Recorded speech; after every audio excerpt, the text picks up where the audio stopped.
Have you ever tried doing a handstand in the shower? After this, you want to be a pro.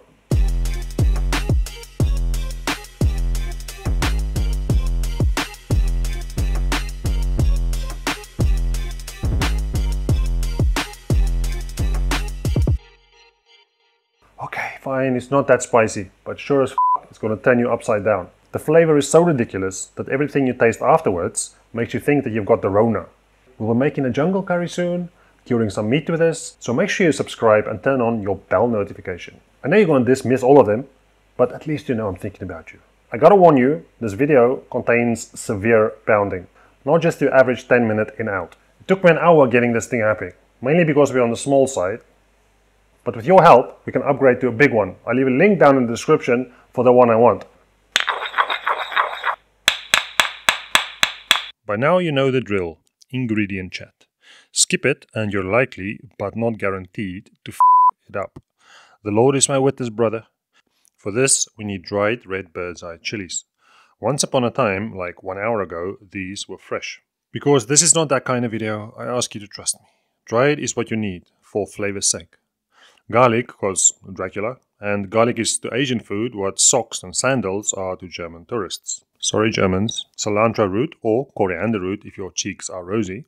Probably won't find just the root, so do what I did. A bit of root attached to the stalk always does the trick. Shallot or shallot. Use these hanging ball-shaped ones called banana shallots, or use little round Thai shallots. Either will do. Regular onion is a bit too aggressive, unless of course you like it rough. Then okay. Galangal, which is to Thai food what vodka is to Russia. Traditionally, we need krachai, which is wild ginger, but you won't find it anyway, so let's use ginger. Not same, but does the job when you close your eyes. Fresh lime leaves. Unlike krachai, it's a major flavor in this, so try your best to use fresh, or frozen at least. Fresh lemongrass. Another obligatory characteristic ingredient that deserves its own book of recipes. 2 spices go in.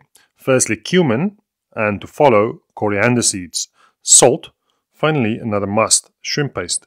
I make my own by fermenting shrimps for a few months, but you can easily buy this. Link below to your beloved Amazon. Alternatively, fish sauce also does a good job. To make this, we need this ancient contraption, a pestle and mortar. We're gonna pound it like the Thais do. Blender okay, but not okay. I'll just look away. Looks a bit like Richard's nose, wouldn't you say, old chap? Okay, so let's start. Like I said, dried chili is essential. You can dry your own in the oven for an hour at 120 degrees Celsius or 248 degrees Fahrenheit. Funny enough, we now need to rehydrate the chilies you just spent an hour drying. Remove the stalk and either cut it up with scissors or a knife. Seeds and all. Don't touch your eyes or no before washing your hands. Pour over enough boiling water to cover and let it sit for 15 minutes. Trim the head and tail off the shallots. Remove the skin until we're left with only the naked ones. To make this process more efficient, we will chop the ingredients before we pound them. Quick tip to chop shallots and onions very finely.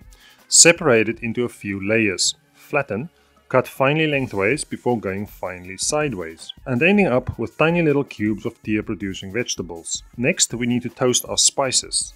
Dry pan, medium heat. Move it around, and when it starts smoking and have a nice color and aroma, you remove it and let it cool down. Clean the garlic and either chop it or grate it finely. The point is to get it as fine as possible. Add it to the shallots. Lemongrass gets trimmed and the most outer layer gets removed. Save all the trim for making a stock or soup. Don't throw it away. Chop the lemongrass as finely as humanly possible. We do this to avoid long stringy bits that may get stuck in strange places. Again, the point of all the chopping before the pounding is to get a smooth paste and cut down on the amount of pounding needed. Keep the lemongrass separate. Cilantro root or stalk also gets the choppy treatment. If you can find purely the root, then use that. But chances are you'll only get the bunches, with a bit of root attached to the bottom of the stalks. Lime leaves heads to the chopping block next. Quick tip, you can blend the leaves whole into a powder in a spice grinder. Otherwise, remove the central vein and chop it up nice and fine.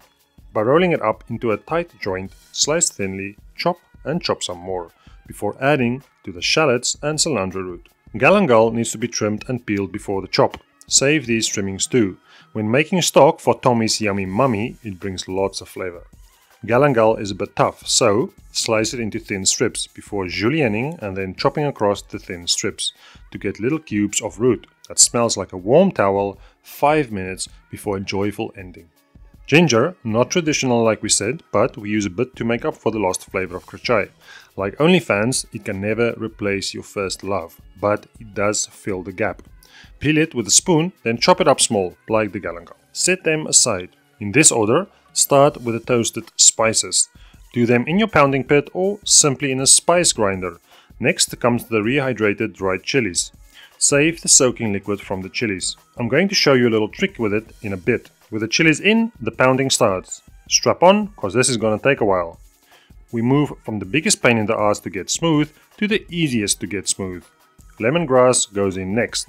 Poundy poundy. Then the rest in no particular order. Garlic, shallots, shrimp paste, salt, etc. If your pound pit is a bit small like mine, things are gonna get tight and you might have to make half the recipe or do this in batches. It should be smooth before you stop pounding. Give it a taste. It should be pleasantly fragrant and hot. Now for our little master level trick.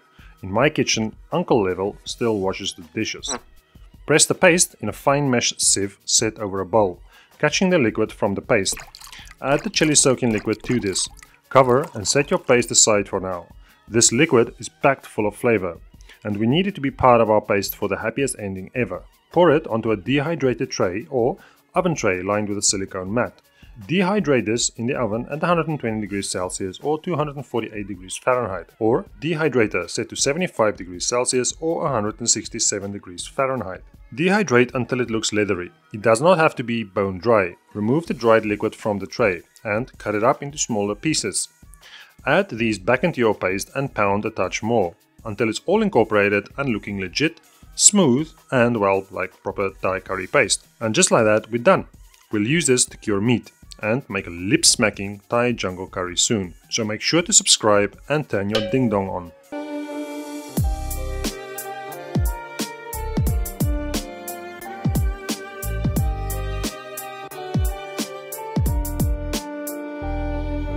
You know how to make your own legitimate red Thai curry paste from scratch, or any curry paste for that matter. And remember, a pounding is always better than a blending, okay? Alright, that's it, the end. Go and live your best life. Love you long time. Bye bye.